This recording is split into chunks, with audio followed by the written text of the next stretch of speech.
নূর মোহাম্মদ আপনি লিখেছেন, আমি যখন চতুর্থ শ্রেণীতে পড়ি তখন হুজুরের মায়ের ভয়ে না বুঝে কোরআন ধরে মিথ্যা কথা বলেছিলাম। তখন আমি ছোট ছিলাম, তেমন কিছুই বুঝতাম না। এখন করণীয় কি?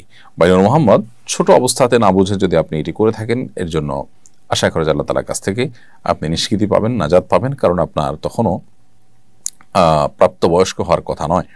যেহেতু আপনি প্রাপ্তবয়স্ক হননি, অতএব আপনার তখনকার কোনো গুনাহ আপনার আমলনামায় লেখা হবে না। তবে অবশ্যই আপনার এখন থেকে সংকল্প থাকা উচিত যে এই ধরনের ভুল যেন আমার আর না হয়।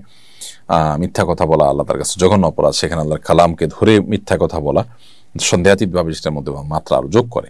তবে আপনি যেহেতু শৈশবে ছিলেন, আশা করা যায় আল্লাহ তাআলার কাছে এর জন্য আপনার কোনো পাকড়াও হবে না। কারণ নবী করিম সাল্লাল্লাহু আলাইহি ওয়াসাল্লামের একটি হাদিস রয়েছে যে 3 ব্যক্তির কোনো অপরাধ বা গুনাহ লেখা হয় না। এর ভিতরে একজন হলেন মস্তিষ্ক বিকৃত মানুষ বা মানসিক অসুস্থ মানুষ। তিনি সুস্থ হওয়ার আগ পর্যন্ত তা যা করেন তার জন্য কোনো আমল লেখা হয় না। আর জন হলো ঘুমন্ত ব্যক্তি, যিনি ঘুম থেকে জাগার আগ পর্যন্ত ঘুমের মধ্যে স্বপ্নের মধ্যে কোনো অন্যায় করলে সেটার জন্য তার দায় নাই। আর আরেকজন হলেন শিশু, প্রাপ্তবয়স্ক হওয়া বা বালেগ হওয়ার আগ পর্যন্ত কোনো গুনাহ করলে বা কোনো পাপ করলে তার জন্য আল্লাহর কাছে কোনো জবাবদিহিতা নেই।